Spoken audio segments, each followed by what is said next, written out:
Feel the real fear with us. প্রিয় listeners, আসসালামু আলাইকুম। রিমেম্বারিং স্টোরিজের আজকের এপিসোডে সকলকে স্বাগত জানাচ্ছি। আশা করি সকলে ভালো আছেন, সুস্থ আছেন। বিগত বেশ কিছু রিমেম্বারিং স্টোরিজ এপিসোডে এবার অমর 21 বই মেলায় আপনাদের পাঠানো ঘটনাবলী নিয়ে প্রকাশিত পাতালবাসী বই থেকে বিভিন্ন ঘটনা আপনাদের সামনে উপস্থাপন করে যাচ্ছিলাম। বইটি প্রকাশিত হয়েছিল প্রান্ত প্রকাশন থেকে। বইটি রকমারিতে এখনো পাওয়া যাচ্ছে। যে কেউ চাইলে আপনারা রকমারিতে গিয়ে এই বইটি অর্ডার করতে পারেন। আর এর লিঙ্কটাও কিন্তু আমরা আমাদের ফেসবুক পেজ এবং গ্রুপে দিয়ে দিয়েছি। প্রিয় লিসেনার্স, আমরা এই বইয়ের বিভিন্ন ঘটনাবলী কিন্তু উপস্থাপন করছি, কিন্তু সবকিছুতে একটা শেষ আছে। আস্তে আস্তে কিন্তু এই বইয়ের ঘটনাবলীর সিংহভাগ ঘটনাই আমরা আপনাদেরকে শুনিয়েছি। তবে যেই ঘটনাগুলো আমরা আমাদের চ্যানেলে পূর্বেই প্রচার করেছিলাম, শুধু সেই ঘটনাগুলো আমরা নতুন করে আর প্রচার করছি না। হাতে গোনা কয়েকটি ঘটনা শুধু আমরা আগে প্রচার করেছিলাম, যেমন জুনিভূতের ঘটনা, অলৌকিক নিদর্শন একটি ঘটনা। তো হাতে গোনা কয়েকটা ঘটনা আমরা প্রকাশ করার কারণে সেগুলো আমরা বলছি না, কিন্তু যেগুলো আমরা প্রকাশ করিনি সেগুলো আপনাদের সামনে উপস্থাপন করছি। আজকে যে ঘটনাটি আপনাদের সামনে উপস্থাপন করব, এই ঘটনাটি পাতালবাসী বইয়ে প্রকাশের জন্য আমাদেরকে দিয়েছিলেন নড়াইল জেলার লোহাগাড়া উপজেলার লাহুরিয়া ইউনিয়নের আলামিন। তো চলুন শুরু করছি সেই ঘটনা। নড়াইল জেলার শালনগর ইউনিয়নের একটি গ্রামের সন্তান খালিদ সাইফুল্লাহ। বাবা কৃষক, তার 3 সন্তান, জাফর আলী, ইকরাম আর খালিদ সাইফুল্লাহ। ছোট ছেলে খালিদ সাইফুল্লাহর সাথে 1980 সালের দিকে ঘটে এক ট্র্যাজেডি। ওই সময় সাইফুল্লাহর বয়স 8 বছর। গ্রামের ছোট ছোট বাচ্চারা নদীর সাঁতরে ওপার গিয়ে দুষ্টুমি করে আবার সাঁতরে এপারে চলে আসতো। এটা ছিল তাদের নিত্যদিনের কাজ। হঠাৎ একদিন সাইফুল্লাহ তার বন্ধুদের সাথে একই রকম ভাবে সাঁতার কাটতে থাকে নদীতে। তো নদীতে সাঁতার কাটতে কাটতে সাইফুল্লাহ বরাবরের মতো ওপারে যায়, আবার এপারে আসতে থাকে। বন্ধুরা তার সাথে সাঁতার কাটছিল। বন্ধুরা সাঁতার কেটে চলে আসে এপারে, কিন্তু তারা খালিদ সাইফুল্লাহকে দেখে না। কোথায় গেল? কেউ বলছে ও মনে হয় ও পারে কোনো গ্রামে চলে গেছে হেঁটে হেঁটে। কেউ বলে না, ও তো আমাদের সাথেই ছিল, সাঁতার কাটতে দেখেছি। এভাবে কেউ নিশ্চিত হতে পারে না আদতে সে তাদের সাথে সাঁতার কেটেছিল কিনা। তবে একজন নিশ্চিতভাবে বলে হ্যাঁ, সে সাঁতার কেটেছে। একটা নির্দিষ্ট সময় পর্যন্ত সে তার পাশেই ছিল, তারপরে সে আর খেয়াল করেনি। আসলে ওকে হারিয়ে গেল। ও কখন হারিয়ে গেল এটা কেউ বলতে পারে না। এরপর তার বন্ধুরা তার মা বাবার কাছে এসে বিষয়টি খুলে বলে। তার মা বাবা অনেক খোঁজাখুঁজি করে, কিন্তু না, খালিদ সাইফুল্লাহ ওপারের কোনো গ্রামেও যায়নি। সকলে চিন্তা করে যে নদীতে সে ডুবে গিয়েছে। নদীতে সকলে খোঁজাখুঁজি করে। স্থানীয় যারা ডুবুরি, এই ডুবুরিও নামেন, কিন্তু খালিদ সাইফুল্লাহকে আর খুঁজে পাওয়া যায়নি। সকলে আশা করেছিল হয়তোবা 2-3 দিন পরে হলেও তার লাশটি কোথাও ভেসে উঠবে। তার পরিবারের শোকের মাতম, কিন্তু না, 2-3 দিনেও তার লাশের সন্ধানও পাওয়া গেল না। এরপরে কি মনে করে এক হুজুরের শরণাপন্ন হন এই সাইফুল্লাহর পরিবার। হুজুর সবকিছু শুনে বলেন, আপনাদের চিন্তা করার কোনো কারণ নেই, সাইফুল্লাহ মারা যায়নি, সে জীবিত আছে, সে জিনের কাছে আছে, কিন্তু সে বিপদে নেই, এতটুকু বলতে পারি। কিন্তু ও যে কোথায় আছে এটা বলতে পারবো না, আর ওকে ফেরত আনার সাধ্য আমার নেই। এরপরে খালিদ সাইফুল্লাহর পিতামাতা আরো কয়েকজন ভালো হুজুরের কাছে যান, কিন্তু সকল হুজুর একই ধরনের কথা বলেন। এই ঘটনার ৪র্থ দিনের মাথায় এই খালিদ সাইফুল্লাহর বাবা স্বপ্নে দেখেন কেউ একজন বলছে, যে জনাব, সাইফুল্লাহ আছে, কিন্তু সাইফুল্লাহকে আমি ফেরত দিতে চাই না। পরের রাতে আবারও স্বপ্নে ওই লোকটি আসে। তিনি বলেন তার বাবাকে স্বপ্নের মধ্যে, সাইফুল্লাহ আমাদের কাছে আছে, জীবিত আছে, ভালো আছে, ওকে এখন আমরা ফেরত দিতে চাই না। ওই দিন রাত্রে ওই স্বপ্নের মধ্যেই খালিদ সাইফুল্লাহর বাবা সালাম দিয়ে স্বপ্নের মধ্যেই ওই লোকের সাথে কথা বলেন আমার ছেলেকে কেন ফেরত দেবেন না? কি অন্যায় ওর? ও কি কোনো গুরুতর অপরাধ করেছে যে ওকে আপনারা আটকে রেখেছেন? এই বলে উনি স্বপ্নের মধ্যে অনেক কান্নাকাটি করে। এক পর্যায়ে ওই লোকটি বলে ওঠে, না, ওর কোনো অন্যায় নেই। মূলত আমার ছেলে খালিদ সাইফুল্লাহকে খুব পছন্দ করে। আমার ছেলে মানুষের সাথে চলতে চায়, মানুষের সমাজে যেই বিষয়গুলো ঘটে সেগুলো সম্পর্কে তার জানার খুব আগ্রহ, কিন্তু ও তো ছোট, যার কারণে মানুষের সমাজে ওকে পাঠাতে আমরা ভয় পাই। যেহেতু খালিদ সাইফুল্লাহকে ও খুব পছন্দ করত, বন্ধু হিসাবে পেতে চাইতো, এই কারণেই মূলত তার আবদার পূরণ করার জন্য সাইফুল্লাহকে নিয়েছি। সাইফুল্লাহর জন্য আপনারা ভাববেন না, ওর কোনো ক্ষতি হবে না। এক পর্যায়ে ওই লোক বলেন যে আপনার ছেলেকে আমরা ফেরত দিয়ে দিব, কিন্তু শর্ত রয়েছে। শর্ত হলো আপনার ছেলে ফেরত এসে যে বলবে যে তাকে জিনে নিয়ে গিয়েছিল, তাহলে তো সমস্যা হবে। তো এই বিষয়টা জানাজানি হলে তো আপনারাও বেশ মুসিবতে পড়বেন। ও এলাকাতে একটু বাঁকা নজরে সকলের চোখের সামনে থাকবে, বিষয়টি ভালো দেখাবে না। এখন কি করা যায়? এদিকে খালিদ সাইফুল্লাহর বাবা তিনি খুব কান্নাকাটি করতে থাকেন যে আমার ছেলেকে আপনি ফেরত দিন, আপনি বলেন আপনি আমার কাছে কি চান। আমি গরিব মানুষ, আমার সাধ্যে যা কুলায় আমি সেটা দিয়ে আপনাকে সন্তুষ্ট করার চেষ্টা করব ইনশাল্লাহ, কিন্তু আমার ছেলেকে ফেরত দিন।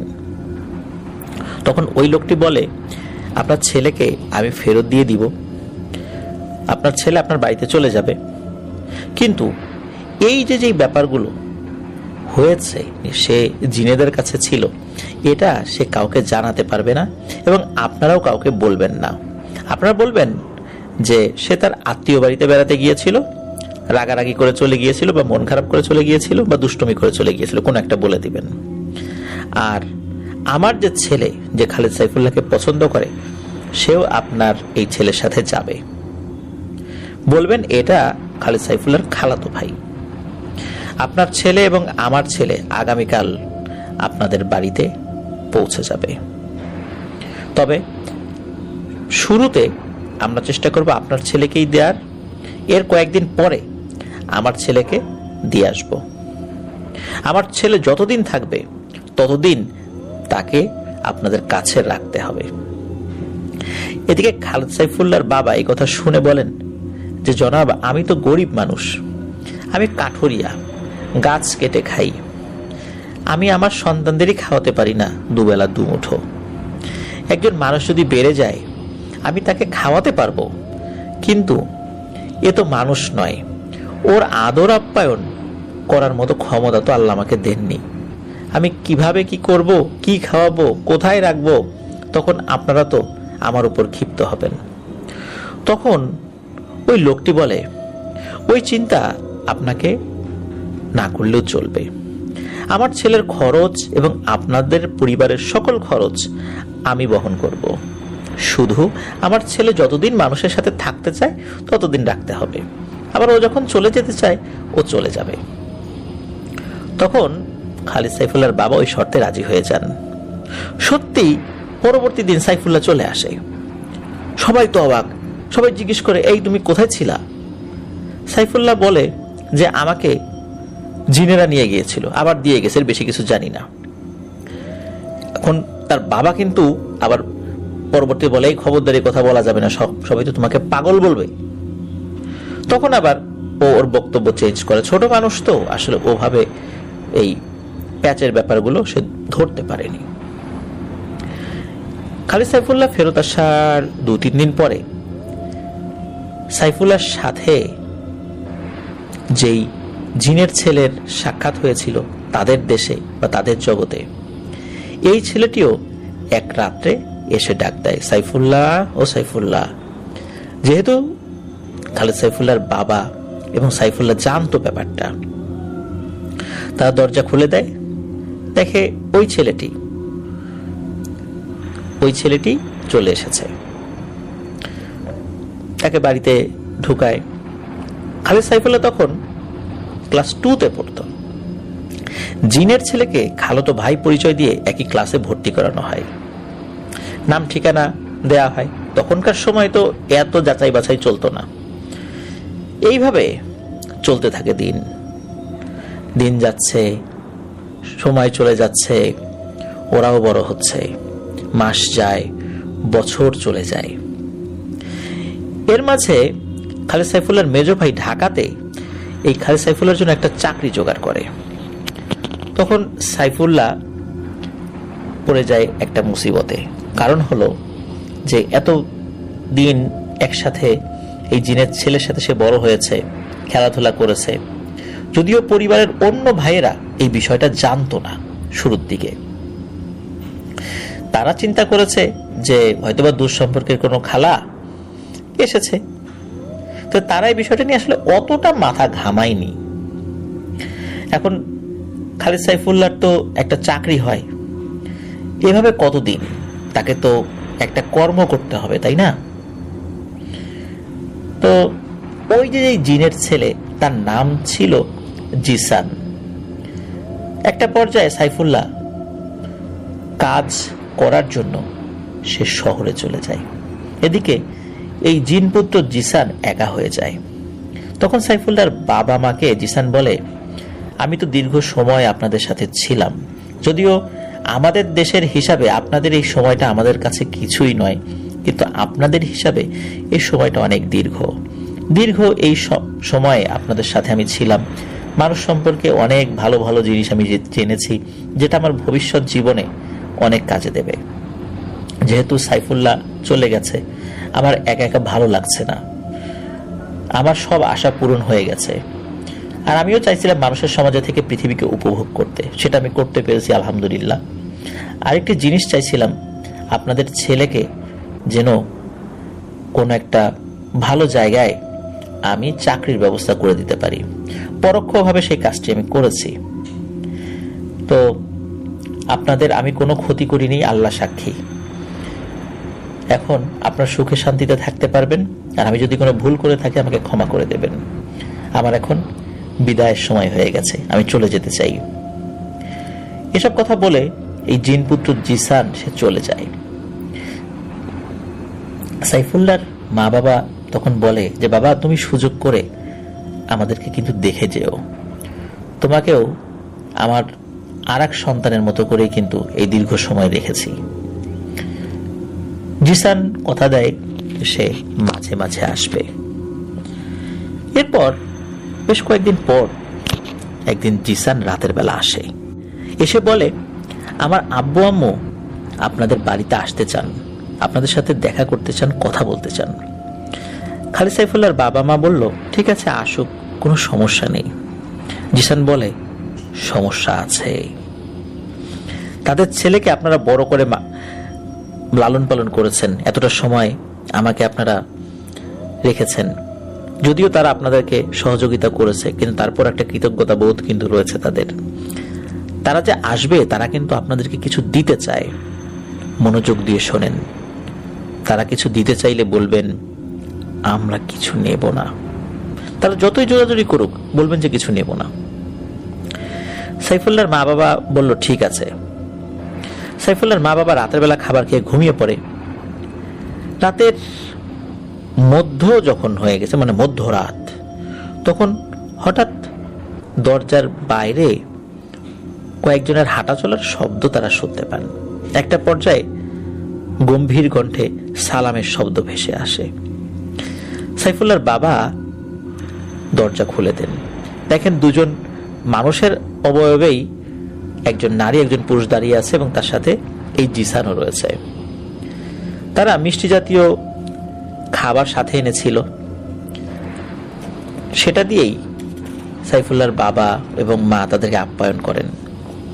খাওয়া দাওয়া শেষে যখন বিদায় নেবেন তারা, তখন খালেদ সাইফুল্লাহর বাবাকে, এই জিসানের বাবা মানে জিন তিনি বলেন, আমার ছেলেকে বড় করেছেন আপনারা, কষ্ট করেছেন, আপনারা কি চান? তখন প্রতি উত্তরে তারা বলেন যে না, আমরা বিনিময়ে কিছুই চাই না। পরে অনেক জোরাজুরি করার পর ওই জিসানের বাবা মানে জিন একটা পিতল জাতীয় কোনো একটা ধাতুর একটা মগ দিয়ে যায়। ওই জিনটা বলে, এই মগটা আপনাদের উপকারে আসবে, আপনার কৃষিকাজ করতে হবে না, আপনি মানুষের সেবা করতে পারবেন, আপনি আল্লাহ চাহেন তো বিভিন্ন রোগের চিকিৎসা করতে পারবেন। একটি পাক পবিত্র ঘর বানাবেন, সেই ঘরে এই মগটা রাখবেন, রোগী যদি আসে তাকে অজু গোসল করিয়ে বা পাক পবিত্র করে ওই ঘরের মধ্যে নেবেন, আপনারাও পাক পবিত্র থাকবেন। ওই ঘরে নেওয়ার পর তার সকল সমস্যা মনোযোগ দিয়ে শুনবেন। পরবর্তীতে কি করতে হবে আমি সবসময় আসবো না, কিন্তু স্বপ্নে এটা আপনাকে বলে দেব এবং স্বপ্নে কয়েকটা দোয়া শিখিয়ে দেব। এই দোয়া দিয়ে ওই মগে ফু দিবেন, আর একটা দোয়া দিয়ে মগের পানিতে ফু দিয়ে আল্লাহর ইচ্ছায় চিকিৎসা শুরু করবেন। ইনশাল্লাহ আল্লাহ চাহেন তো ওই রোগী সুস্থ হয়ে যাবেন। পরের দিন সাইফুল্লাহর বাবা গ্রামের সবাইকে জানিয়ে দেন যে আমি স্বপ্নে চিকিৎসা করার অনুমতি পেয়েছি। এক পর্যায়ে ব্যাপক পরিচিতি লাভ করে সাইফুল্লাহর বাবা। 5-7 বছরের মধ্যেই এনারা বেশ ধনী হয়ে যান। সাইফুল্লাহ আর তার মেজ ভাই ঢাকাতে সামান্য চাকরি করত। বড় ছেলে গ্রামে থেকে মা বাবার দেখাশোনা আসলে করতো না, সে অবাধ্য সন্তান ছিল। বখাটা ছেলেদের সাথে মিশে সেও অন্য ধরনের হয়ে গিয়েছিল, কথাবার্তা শুনতো না, আর তেমন কোনো কাজ বাজ করার কথা বললে সে মেনেও নিত না। তার বাবা যে ধনী হয়ে যাচ্ছে এটা তার সহ্য হচ্ছিল না, অথচ তারই বাবা, সে ধনী হলে তো তারই উপকার। উল্টো কিভাবে বাবার ক্ষতি করা যায়, বাবা টাকা চাইলে তাকে টাকা দেয় না, এই চিন্তা করে কিভাবে ক্ষতি করা যায় এই পায় তারা ভাসতে থাকে। খালেদ সাইফুল্লাহ 2টো বোন ছিল, তাদের কিন্তু বিয়ে হয়ে গিয়েছিল। এক বোনের নাম ছিল যমুনা। যমুনাকে বিয়ে দিয়েছিল পাশের নোয়াগ্রাম ইউনিয়নে। এক বিকেলে খবর আসে যমুনা অসুস্থ, প্রেগন্যান্সির ব্যথা উঠেছে। খবর পাঠানো হয় যে এই যমুনার মা বাবা যেন, মানে খালেদ সাইফুল্লাহর মা বাবা যেন যমুনাকে তাদের বাড়িতে নিয়ে যান। একটা শর্ত ছিল যে এই যে মগ, এই মগটা এই জায়গা থেকে কোথাও নেওয়া যাবে না। কিন্তু এটা ভুলে গিয়েছিলেন তারা, বিশেষ করে খালেদ সাইফুল্লাহর বাবা একদমই ভুলে গিয়েছিলেন। তখন খালেদ সাইফুল্লাহর বাবা চিন্তা করলেন, যেহেতু আমরা হাজব্যান্ড ওয়াইফ দুজন এখন গিয়ে রাতে থেকে সকালে যমুনাকে নিয়ে চলে আসব, তো থাকুক না, এই মগটা এখানেই থাকুক, এরকম তারা চিন্তা করেছে। আর যেহেতু এটা নিতে নিষেধ ছিল, ভুলে গিয়ে থাকলেও তিনি কোনো কারণে হয়তো সাথে নেননি। তো যাই হোক, তারা তার মেয়ের বাড়ির দিকে রওনা দেন, বাড়িতে পৌঁছেও যান, সকালে ফিরবে এটা সিদ্ধান্ত নেন। এর মাঝে ঘটে যায় ভয়ঙ্কর এক ঘটনা। মাঝ রাতে সেই ঘরটি, যে ঘরের মধ্যে মগটা রাখা হয়েছিল, এই ঘরটি ভেঙে চুরে লন্ডভন্ড হয়ে যায়। চারদিক থেকে সবাই দেখছে, কিন্তু কেউ সাহস করে আগাতে পারেনি। অলৌকিকভাবে নিমেষেই সব শেষ হয়ে যায়। পরের দিন সকালে খালেদ সাইফুল্লাহর মা বাবা ও বোন এসে দেখে সব তছনছ। এখানে যে কোনো ঘর ছিল তার কোনো অস্তিত্বই নেই। মগটা দেওয়ার সময় ওই জিনটি বলেছিল, সাবধান, এটা কিন্তু আমার খুব ভালোবাসার একটা জিনিস, আমার খুব যত্নের একটা জিনিস, আমি উত্তরাধিকার সূত্রে এটা পেয়েছি, এটা যত্নে রাখা কিন্তু তোমার দায়িত্ব। এটার কোনো ক্ষতি হয়ে গেলে আমি নিজের ইচ্ছায় তোমাকে কিছু করব না, কিন্তু তোমাদের এমনিতেই বড় ক্ষতি হয়ে যাবে, যেটা আমি এই ক্ষতি না করলেও এই ক্ষতি থামাতে পারবো না। যেই কথা সেই কাজ। এদিকে কি হয়, এর মাঝে যমুনা একটি মৃত পুত্র সন্তান হয়, চারদিকে শোকের ছায়া। এদিক থেকে খালেদ সাইফুল্লাহর বাবা অনেক চিন্তায় পড়ে যায়, কে বা কারা এমন করলো, কেন করলো এই কাজ, ওই মগটা কোথায় গেল। বারবার জিনদের কথা মনে পড়ে, তারা কি ক্ষতি করবে, এরকম একটা ঘটনা ঘটে গেল, কিন্তু তারা তো আমার কাছে আসছে না। এই ঘটনারও কোনো রহস্য উদ্ঘাটন করা যাচ্ছে না। ঘটনাটা কি হলো? 3 দিন পর খবর আসে খালেদ সাইফুল্লাহ ঢাকাতে অনেক অসুস্থ, মৃত্যু পথযাত্রী, দ্রুত তাকে বাড়িতে নিয়ে আসা হচ্ছে, এরকম একটা চিঠি লেখে তার মেজ ভাই। তখন আরো চিন্তায় পড়ে যান খালেদ সাইফুল্লাহর বাবা। 4র্থ দিনের মাথায় কোনো কারণ ছাড়াই বাড়ির পাশের বড় গাব গাছের সাথে আত্মহত্যা করে তার বড় ছেলে। মূলত এই বড় ছেলেই ছিল সেই খারাপ ছেলেটা, যে ছিল অবাধ্য। চারদিকে বিপদ নেমে আসে। 6 দিনের মাথায় খালেদ সাইফুল্লাহর বাবার স্বপ্নে আসেন সেই জিন। জিন তাকে বলে, তোমাকে বলেছিলাম মগটা সাবধানে রাখতে পারো নাই, কত বড় ক্ষতি হয়ে গেল দেখো। আমি কিন্তু ক্ষতি করি নাই, এমনিতেই ক্ষতি হয়ে গেছে, আল্লাহ তাআলার তরফ থেকে আসছে এই ক্ষতি। খালেদ সাইফুল্লাহ থাকবে না। তোমার বড় ছেলেকে কিন্তু আমরা কিছু করি নাই, ও ওর পাপের শাস্তি পেয়েছে। আর তুমি যে ভুল করেছো এই জন্য তোমার মেয়ের মৃত সন্তান হয়েছে, আর খালেদ সাইফুল্লাহ বাঁচবে কিনা জানি না। এরপর 3 দিনের মাথায় বিকেলবেলা ভ্যানে করে একই গ্রামের রফিক নামে একটা ছেলে আসে। ভ্যানে শোয়া অবস্থায় রফিক মাফ চায়। খালেদ সাইফুল্লাহর বাবাকে বলে, কাকা আমাকে মাফ করে দেন। খালেদ সাইফুল্লাহর বাবা বলেন, বাবা আমার তো কিছু করার নাই, সেই মগটা তো এখন আর আমার কাছে নাই, ডাক্তার চিকিৎসা করতাম, আমি কিভাবে তোমার চিকিৎসা করব? তোমার জন্য আল্লাহর কাছে দোয়া করা ছাড়া তো আমার কোনো উপায় নাই। তখন রফিক বলেন, চাচা আপনাকে একটা কথা বলতে আসছি, আমি এই জন্যই মাপ চাইতে আসছি।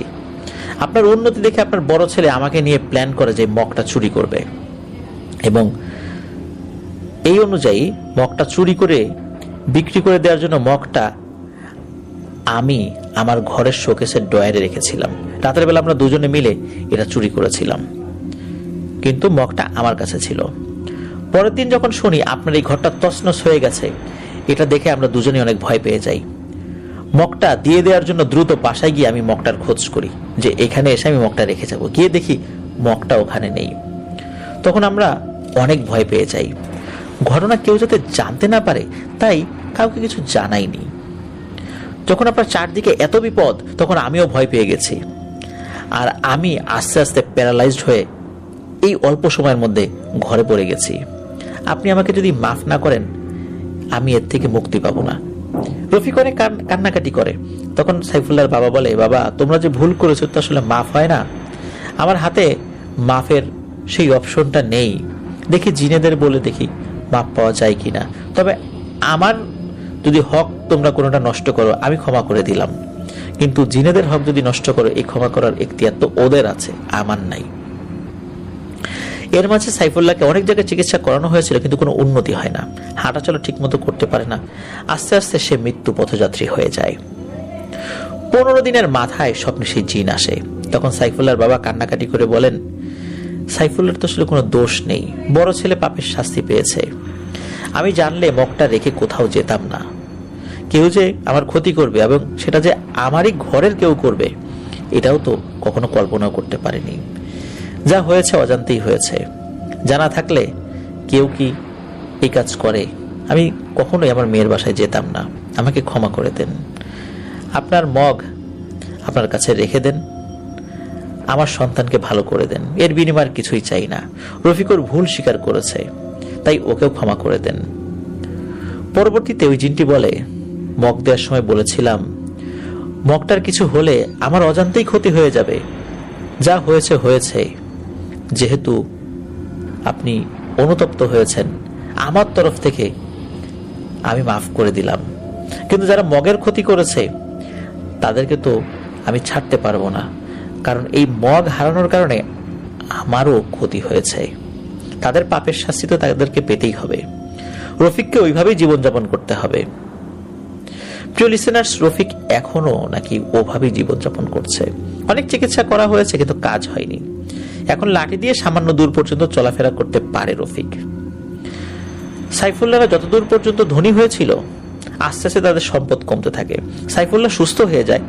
সাইফুল্লাহ ও তার মেজ ভাই ঢাকার ওই চাকরি দিয়ে কোনোভাবে জীবনযাপন করছিল। তারা আবার পূর্বের ন্যায় গরিব হয়ে যায়। সাইফুল্লাহর বাবা বার্ধক্যের কারণে মারা যান। সাইফুল্লাহ বিয়ে শাদী করে। অলৌকিক ঘটনার মতো সাইফুল্লাহ এই সাইফুল্লাহর যে পরিবার, বিশেষ করে তার মা, তার ভাইরা যেদিকেই বাড়ি বানাতো প্রতি বছর ওই দিকটাতেই নদী ভাঙন হতো।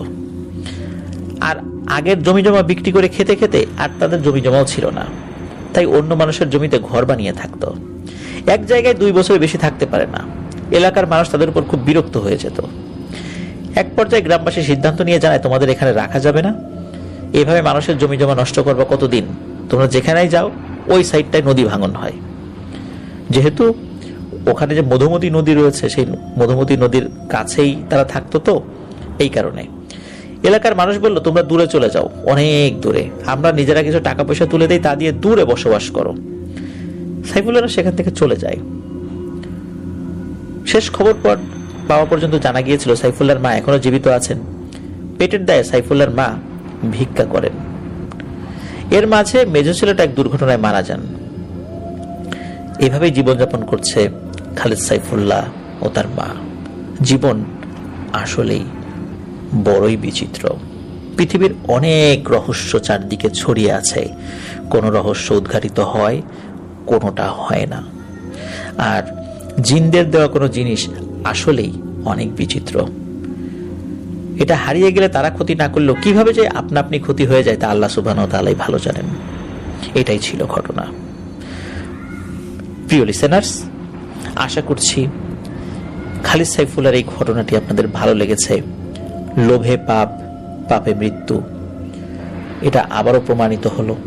আর ঘরের মানুষও যে এরকম ভয়ানক শত্রুতা করতে পারে, এই ঘটনা থেকে সেটাও প্রতীয়মান হয়। আল্লাহ আমাদেরকে হেফাজত করুন। প্রিয় লিসেনার্স, অনেক বুজুর্গ ব্যক্তির একটা কথা সবসময় বলতেন, পরামর্শ দিতেন, এখনো অনেকে সেটা দেন। সেটা হলো, জিনেরা কিছু দিলে সেটা আসলে রাখতে হয় না। কারণ এটার যে গুরুত্ব, যে ভারত্ব, এইটার একটু এদিক ওদিক হলেই বিশাল বিপদ নেমে আসে। তারপর জিনেদেরকে দিয়ে তাদের ইচ্ছার বিরুদ্ধে কোনো কাজ করতে হয় না। জিনদেরকে বশীভূত করা সুস্পষ্ট হারাম। তবে কারো আমলের কারণে কোনো জিন যদি এমনিতেই কারো কাছে আসে, এমনিতেই যদি নিজ ইচ্ছায় কারো কাজ করে দিতে চায়, তাহলে কোনো সমস্যা নেই।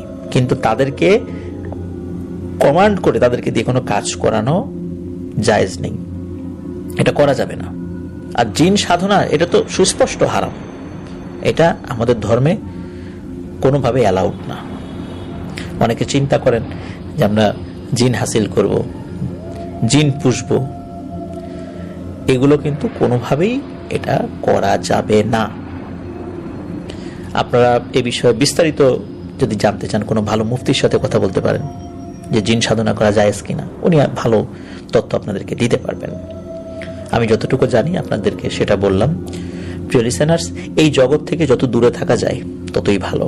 আগ্রহ থাকা ভালো, আগ্রহের মধ্যেই থাক, কিন্তু অতি আগ্রহ আমাদের বিপদের কারণ হতে পারে। এই কারণে আল্লাহ আমাদেরকে এগুলো থেকে হেফাজতে রাখুন।